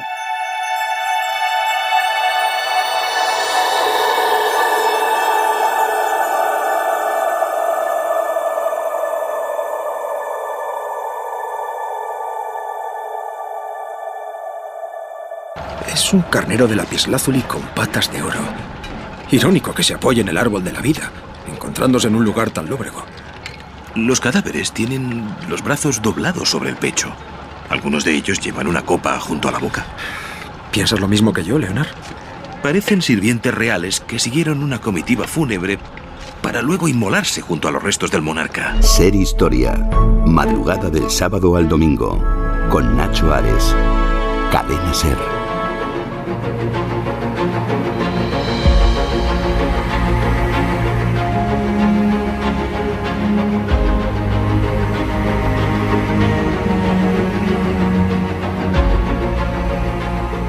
Continuamos en Ser Historia y lo hacemos en los próximos minutos viajando hacia uno de los monumentos quizá más carismáticos y más bellos de nuestro gótico. Yo siempre, como buen leonés, hablo de la Catedral de León, pero no vamos a hablar de la Catedral de León en este caso. Vamos a viajar a Mallorca para conocer la historia de su catedral. Y yo creo que va a ser un bloque, un reportaje para mí muy entrañable, ¿no? Porque tuve la oportunidad de poder visitar la catedral, yo creo que de la mano de uno de los mejores guías, ¿no? Que es Juan Bauzá, que es antiguo deán y en la actualidad canónigo de la Catedral de Mallorca. Lo hice junto a un grupo de amigos y Josep Roquer, que es director de la cadena SER en Baleares, invitado, que fui, ¿no?, a dar una conferencia a un grupo de amigos de una asociación médica. Bueno, pues al día siguiente nos invitaron precisamente a poder visitar de una forma extraordinaria la Catedral de Mallorca. Yo la conocía, pero desde luego que no descubrí los secretos que había en su interior hasta que no me crucé, ¿no?, con la figura de este canónigo de Juan Bauzá. Lo más extraordinario de todo no fue el hecho de disfrutar de un edificio realmente maravilloso, sino poder disfrutar de un discurso, de una pedagogía y de una didáctica como yo nunca me había encontrado antes a la hora de visitar un monumento. Juan Bauzá, como digo, es canónigo, no es guía, no es nada que esté relacionado con este mundo, simplemente vive la curiosidad, ¿no?, como religioso, de estar en un lugar sagrado, ¿no?, durante siglos, y lo transmite, lo vive, lo siente y lo comunica de una forma, insisto, como yo nunca me he encontrado, ¿no?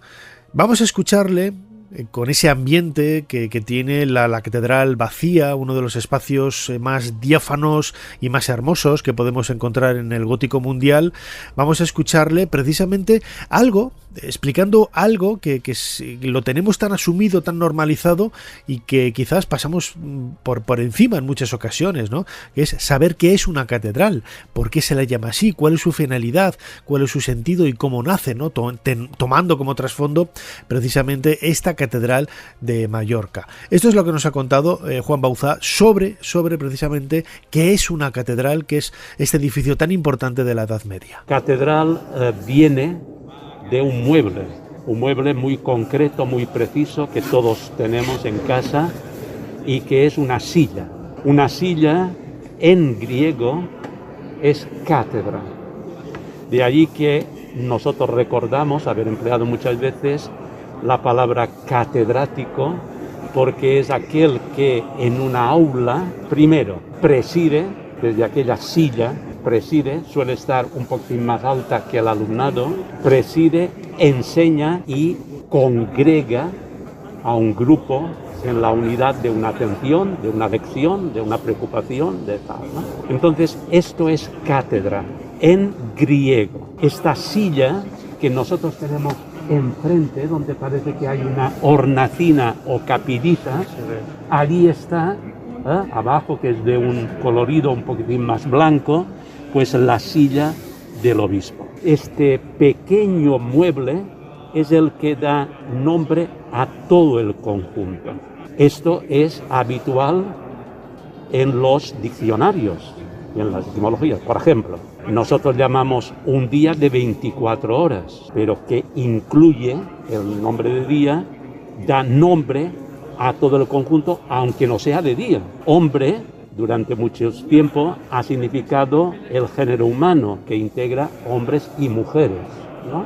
Entonces, esta silla, que es una parte del todo, da nombre al todo. En cambio, en Mallorca, por la calle Colón, Sindicato, Blanquerna, etc., nunca se oirá a un mallorquín decir venga, ahí es la hora de ir a la catedral. No usan nunca catedral, sino liceu. Liceu. Castellano, laseo. Laseo, en Zaragoza se habla del aseo, está el pilar y en la esquina de la plaza está laseo, ¿no?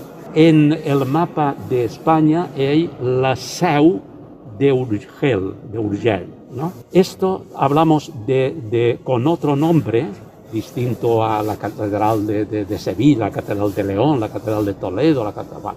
Pero es la misma procedencia, pero en lugar de copiar el griego, copia el latín. En latín, ahora lo que yo hago es sedere. Sedere es sentarse. Y por lo tanto, la sede, la Santa Sede, es allí donde tiene el asiento el Papa.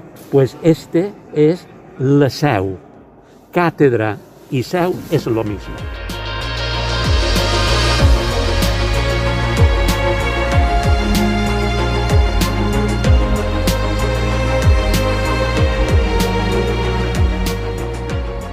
La Catedral de Mallorca es un edificio comenzado a construirse en el año 1300 y comenzaba quizás en ese momento quizás de impasse también, ¿no?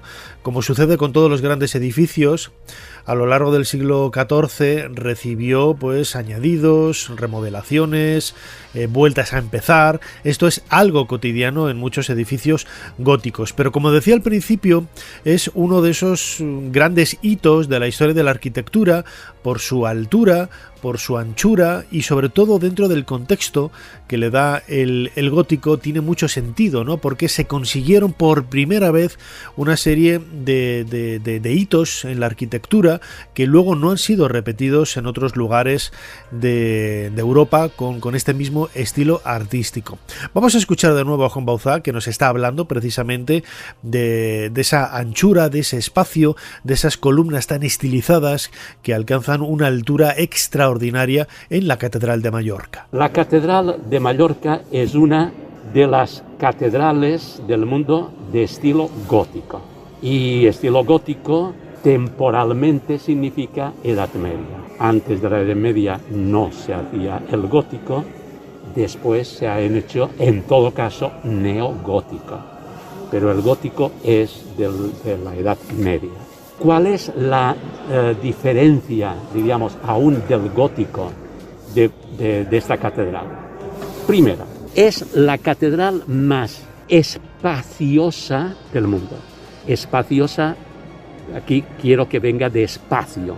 Hay dos testimonios que yo tengo de que es impresionante la espaciosidad, testimonios externos, pero nosotros lo veremos, lo estamos tocando. Uno, los arquitectos. Todos los grupos de arquitectos, como ahora el de hoy, ¿no?, que han venido aquí, la primera impresión no es un detalle, no es una preciosidad de tal, sino qué gran espacio. Porque esta es la catedral, supongo, la catedral del mundo que con menos materia ha conseguido más vacío. Por ejemplo, estas columnas el doble de gruesas las hay en catedrales. Si fueran más gruesas, yo no hablaría de esto, serían, no diría vulgares, pero sí comunes en el gótico. Pero si fuesen más delgadas, se caería. Esto está hecho, dicen todos los técnicos en arquitectura, está al filo de la navaja, pero sin cortarse. Es decir, no se cae. De hecho, las dos primeras, aquí hay 7 y 7, son 14 columnas. Las dos primeras, aunque a ojo de buen cubero, ¿no?, a primera vista no se nota, visualmente no se nota, son un poquitín más delgadas. Fue porque los arquitectos, los mismos que los construían, se asustaron de ellos mismos y entonces los engrandecieron por centímetros, que yo no noto la diferencia, ¿no?, pasando, etc. Pero midiendo, existe, las hay, está documentado. Segundo detalle de esta catedral, ya que hablamos de las columnas, ¿no? Ya hemos dicho que la más espaciosa, que tiene las columnas más delgadas del gótico mundial, Y tercero, con esto, es la más alta de España. En España hay catedrales que no llegan a la altura de la nave lateral y la nave central todavía sube. En Europa hay 2 que son más altas. Además de orgullosos, también somos humildes, ¿no? 2 nos ganan, ¿no? Que es la de Milán, en Italia, y la inacabada de Beauvais, en Francia.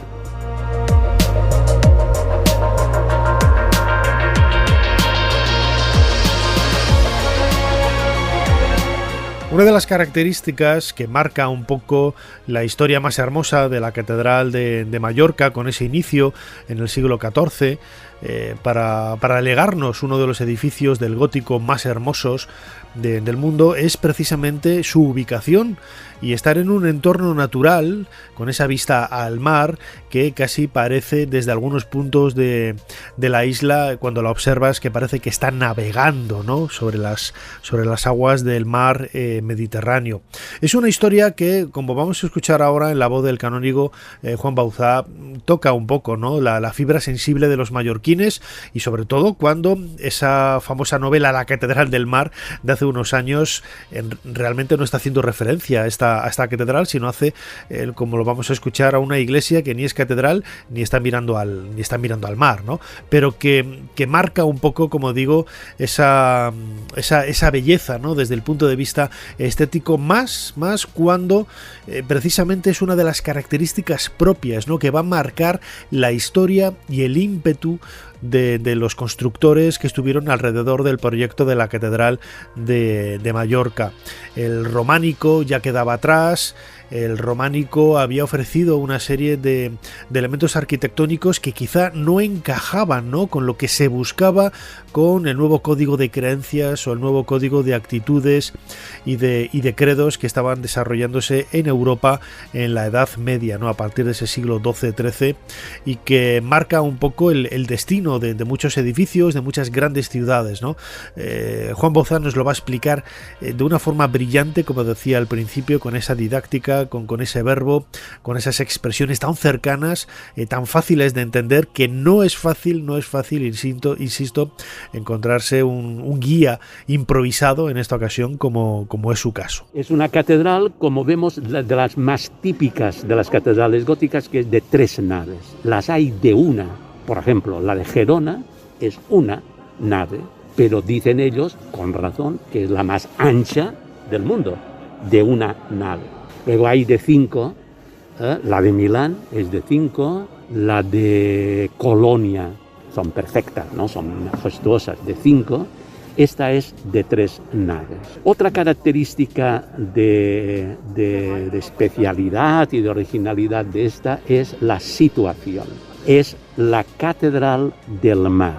Por mucho que una novela bestseller haya hecho propaganda de la Catedral del Mar, no refiriéndose a esta, sino a una que no es ni catedral ni está tan cerca del mar, porque es Santa María de Barcelona, Santa María del Mar, que es una preciosidad de iglesia, porque viene a ser esta misma en pequeño. Es preciosa. Yo siempre que voy a Barcelona me puedo perder la catedral, pero Santa María del Mar nunca, ¿no? Preciosa. Y además está situada cerca del mar. ¿En qué mar? En el mar Mediterráneo, que es no solamente por tópico, sino que creo por realidad el ejemplo de mar de luz más nítida del mundo. Por eso han venido tantos pintores, más en Ibiza quizás que en Mallorca, pero que hay estos días de hoy no, pero anteayer, etcétera, de una luminidad, etcétera. Si el mar Mediterráneo, o mejor, la luz del Mediterráneo se junta al gótico, esta es una boda perfecta. ¿Por qué? Porque el gótico, si es algo, es luz. Si no hay luz, no hay gótico. En común con el gótico, aquí se explica muy bien, porque el gótico es cronológicamente, históricamente, es el que viene después del románico. Aquí en Mallorca, por desgracia, yo lo tengo escrito en algún lugar, tenemos 2 ausencias que a mí me saben muy mal, pero uno es que no tenemos un río, a mí me encanta cuando veo un río, ¿no? Y no tenemos románico, simplemente alguna cosita escondida, pero en fin, no tenemos románico. Pero el románico es una estructura cristianamente y devocionalmente, a mí me encanta, si tuviera que, para rezar, ¿no? De verdad, concentrarme, tal, el románico, subiendo por el Pirineo, ¿no? Yendo por Palencia, en el centro de España, en esta región, pues hay románicos preciosos. Porque es una cosa más pequeña, más coquetona, más oscura, que todo indica a ser una casita, que nada te distrae y todo te concentra recogimiento.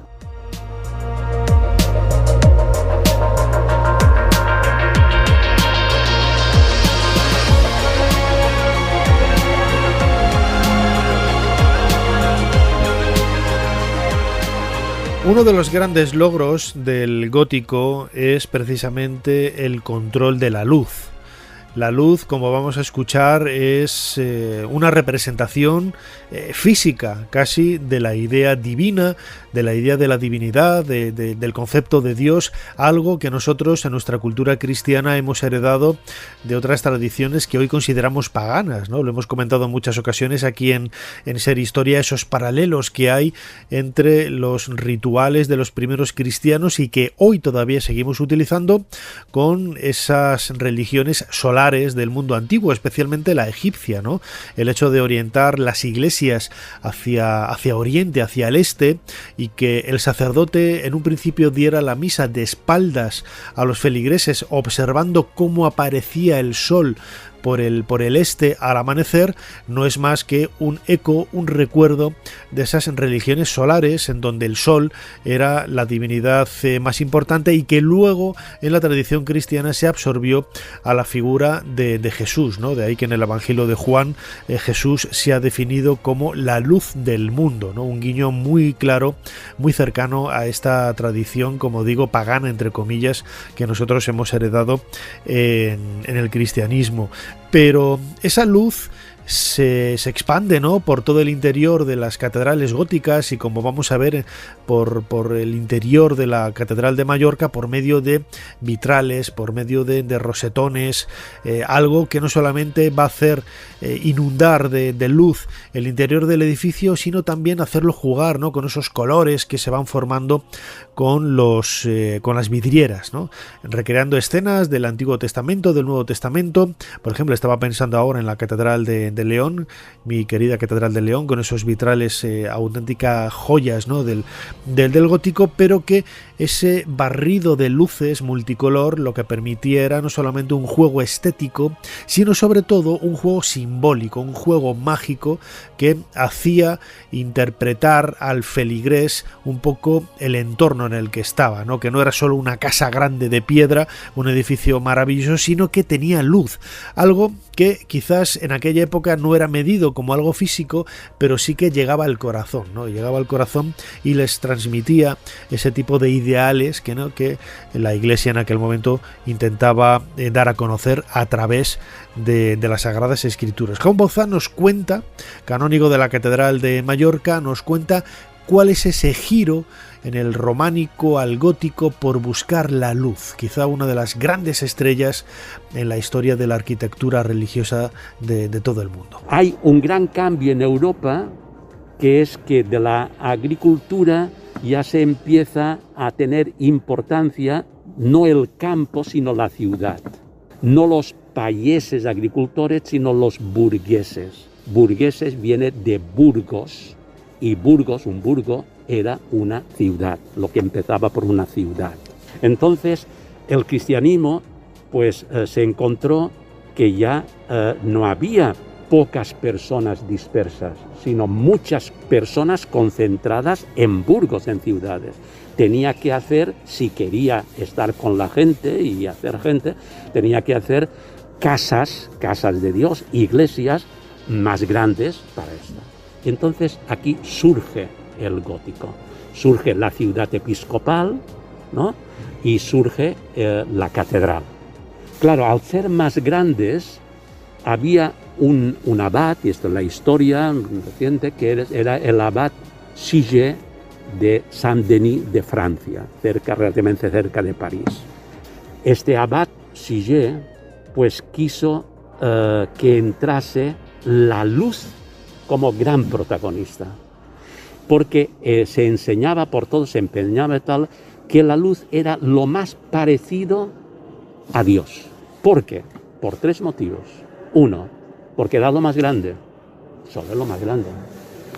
Porque era lo más esplendoroso, lo más radiante. Y tercero, porque donde no había sol, no había plantas, se marchitaban. Poco de sol les da vida. Pues lo más grande, lo más hermoso y lo más vital, eso es Dios. El románico, para esta idea, no le servía. Entonces, la arquitectura normalmente sigue a la mentalidad. Si no hay mentalidad y hay una mentalidad ecologista, y los arquitectos se afañan en hacer ahora de tal, ¿no? Pues la mentalidad pues era esta, del sol. El románico no le servía porque el románico niega bastante, los vitrales son muy pequeños, etc., y los abrió. Y esta es la catedral. Pues bien, volviendo de esta idea, ¿no? Que los abre, ¿por qué los abre? Porque el románico necesitaba los muros gruesos para poder sostener todo el peso inmenso de la bóveda. Y el gótico, si es más alto y es más grande, todavía es más pesado. ¿Cómo solucionan esto? Pues no en los muros, porque los muros el gótico los necesita transparentes, o mejor, translúcidos, que ellos llaman, ¿no? Entonces, el aguante, la fortaleza, no está en el muro, sino en el contrafuerte, que está fuera de la catedral. Fuera de la catedral, en el sentido, fuera de la catedral de un conjunto, pero fuera de zona está allí.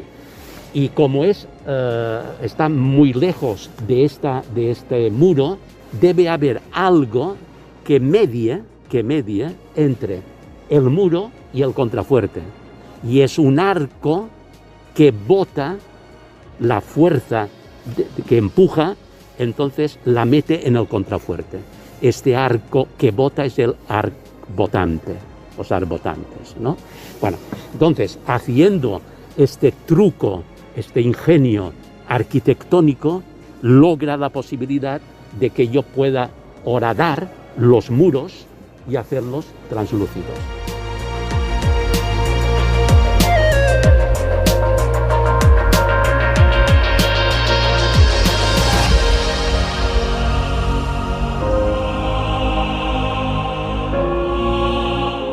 Maravillosa aquella visita del 5 de febrero, que era sábado, creo que era, por la mañana, a la Catedral de Mallorca, junto con mi buen amigo Josep Roquer, director de la cadena SER en Baleares, otros compañeros, y que disfrutamos como nadie de esa guía, de esa visita tan especial a la catedral, de la mano de Juan Bauzá, canónigo de la Catedral de Mallorca. Insisto en lo que decía al principio, yo no había escuchado nunca un entusiasmo tal, una vehemencia tan clara, tan prístina a la hora de explicar detalles que, bueno, es cierto que yo los he estudiado miles de veces, los he leído millones de veces, ¿no? Recordaba muchos elementos de la carrera o incluso del bachillerato, ¿no? Cuando dábamos arte en el antiguo COU, con todos esos elementos arquitectónicos del gótico, del románico, de la historia de la arquitectura en definitiva, pero verlos allí in situ y cuando te lo estaban contando con esa forma tan especial, tan entrañable, pues a mí me sobrecogió, ¿no? Que es lo que me invitó a sacar la grabadora y a hacerle al bono de Juan Bauzá que repitiera algunas de las cosas que ya había dicho para poder compartirlas con todos vosotros aquí en Ser Historia.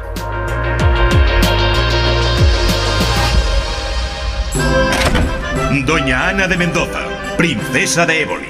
Majestad, ¿me habéis hecho llamar? Ana, ha llegado a mis oídos que por Madrid corre el rumor de que vos y yo somos amantes. ¿Cuál es el problema, Majestad?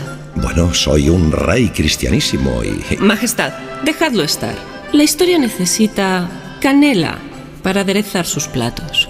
Ser Historia con Nacho Ares. Todo lo que quisiste saber de la historia, la madrugada del sábado al domingo en la cadena SER.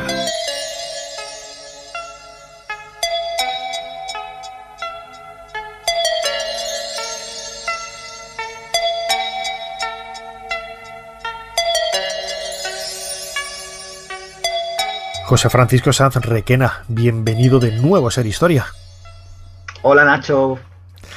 Retomamos la sección El Blues de la Ciencia, en donde cada pocas semanas nos traes precisamente eso, la historia de la ciencia, que podríamos pensar que es... Bueno, yo siempre he dicho, ¿no?, que la historia es la única ciencia en donde 2 y 2 no suman 4, sino que suman 5, ¿no? Porque es muy versátil, es muy flexible y tal.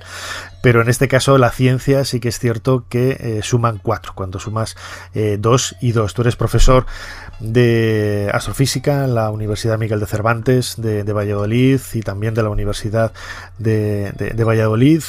Lo he dicho siempre, divulgas como nadie la historia de la ciencia, y en esta ocasión nos querías traer precisamente uno de los momentos de mayor apertura de la historia, por lo menos en Occidente, que es el siglo XVIII, ese siglo de las luces, de la Ilustración, en donde tú lo has querido también llamar un poco el siglo de las contradicciones, ¿no? Porque es cierto, es una zona aparentemente abierta cuando pensamos la cantidad de sabios, de avances, de inquietudes que surgen en ese momento, pero también había un conservadurismo en algunos sectores de la sociedad que lo iba tapando casi todo, ¿no?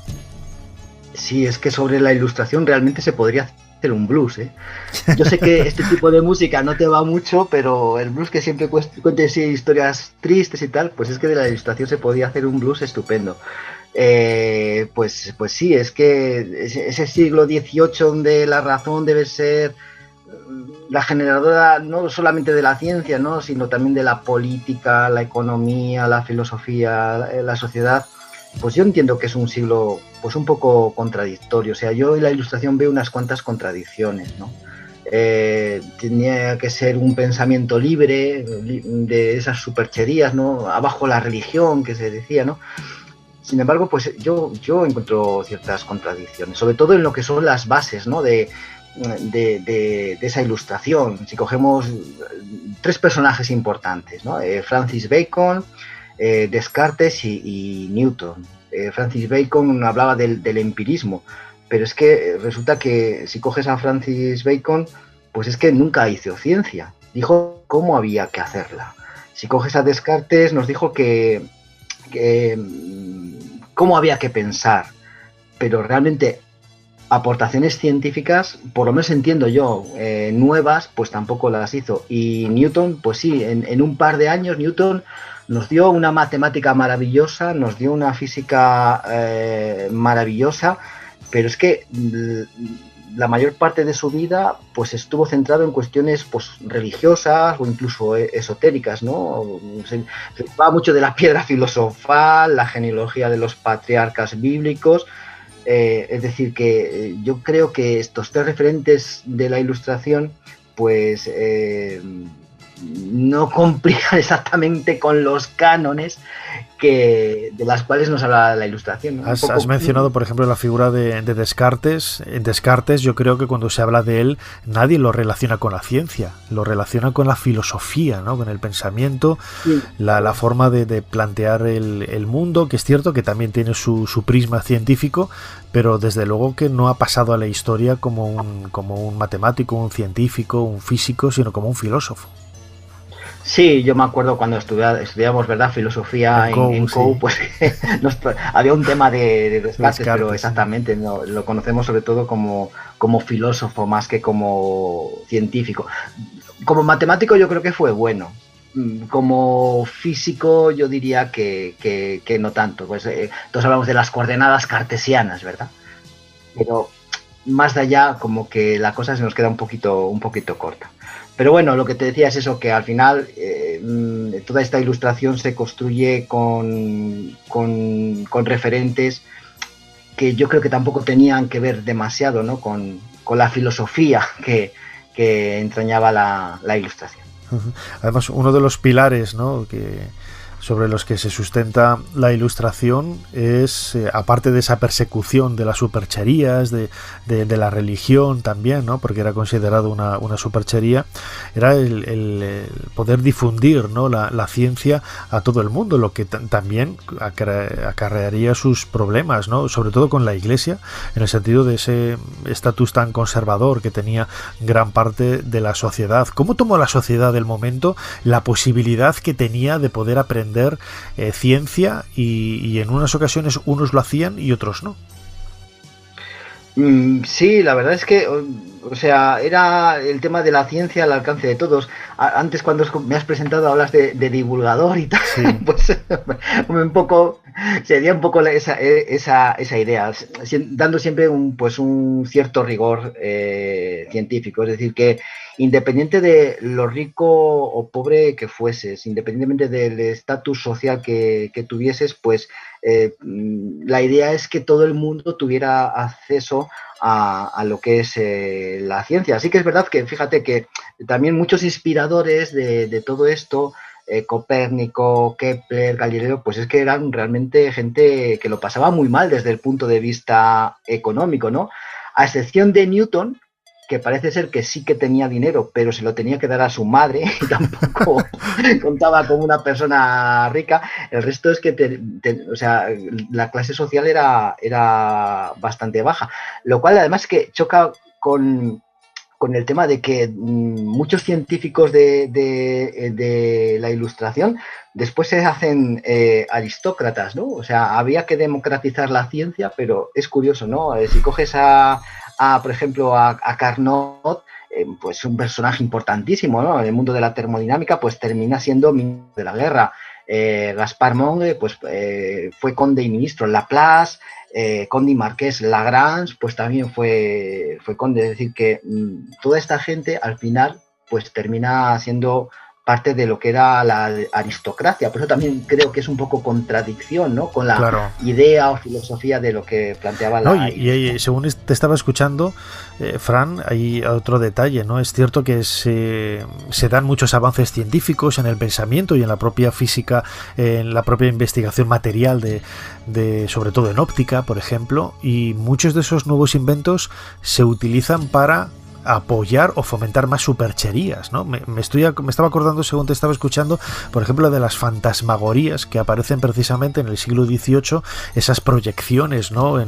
Sobre niebla, sobre humo, en donde se representan la imagen de fallecidos o de gente que cayó guillotinada en la Revolución Francesa. Bueno, pues todos esos elementos que son producto del avance científico de la Ilustración se revierten en contra para fomentar la superchería, la superstición en aquellas personas ignorantes que no saben qué es lo que tiene delante de sí. Sí, es verdad, como hemos comentado al principio, pues es otra contradicción más. O sea, luego sí que es verdad que la Ilustración pues da unos científicos pues muy buenos. O sea, pues yo qué sé, pues lo que te decía antes, Lagrange, ¿no? O sea, que es una persona importantísima en el estudio de la mecánica en física. Euler o el propio Bernoulli, que por cierto tampoco fueron tan ilustrados, en el sentido de que la Ilustración tenía que basarse en la razón, echando fuera la religión, pero la mayoría de ellos eran teístas y además muy, muy cristianos, ¿no? Entonces, como te digo, es una época que sí, que muy buena gente, muy buenos científicos, pero ahí resbala un poco, ¿no? Con la filosofía de toda esta época. Además, corrígeme si me equivoco, el término científico aparece en esta época, en el siglo XVIII, en plena Ilustración. Sí, es verdad que el término científico, fíjate que era un término despectivo y fue acuñado por Marat, ¿no? Un personaje, pues, científico, era médico, era también abogado, ¿no? Pero se le conoce hoy en día como un tanto sanguinario, ¿no? Y cabecilla de esta Revolución Francesa. Él quiso entrar en lo que era la Academia Francesa de Ciencias, le denegaron la entrada como académico y para ridiculizar a los académicos les llamó científicos. Es decir, ese concepto que hoy los científicos nos llamamos así, pues en realidad procede de algo que inicialmente se utilizaba como un término despectivo, pero bueno, en fin, es la historia, ¿no? la historia de la ciencia. Yo creo que, mira, yo desconocía esto lo leí el otro día en las notas que me pasaste, ¿no? Para preparar un poco esta sección, el término científico acuñado por Magat en la Revolución Francesa como un elemento despectivo, ¿no? Contra los académicos de la época. Una historia, como digo, fascinante, la que hemos descubierto en los últimos minutos en esta nueva entrega de El Blues de la Ciencia, de este profesor de la Universidad de Valladolid y de la Universidad Miguel de Cervantes, también en Valladolid, astrofísico, grandísimo divulgador y buen amigo de este programa, José Francisco Sanz Requena. Doctor, como siempre, muchísimas gracias por habernos ayudado a hacer un poquito más de historia. Muchísimas gracias a ti, Nacho.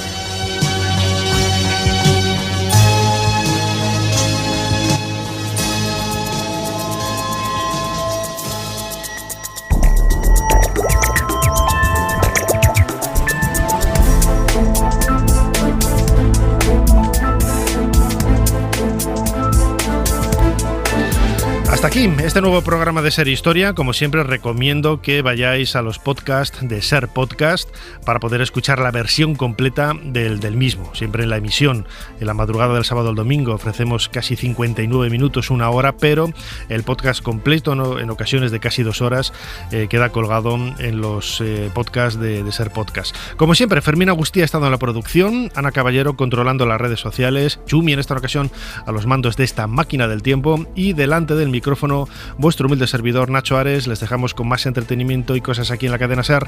Hasta la semana que viene. Suscríbete a Ser Historia. Todos los episodios y contenidos adicionales en la app de Cadena SER y en nuestros canales de Apple Podcast, Spotify, iVoox, Google Podcast y YouTube. Escúchanos en directo en la SER los domingos a la 1:30 de la madrugada. Cadena SER. La radio.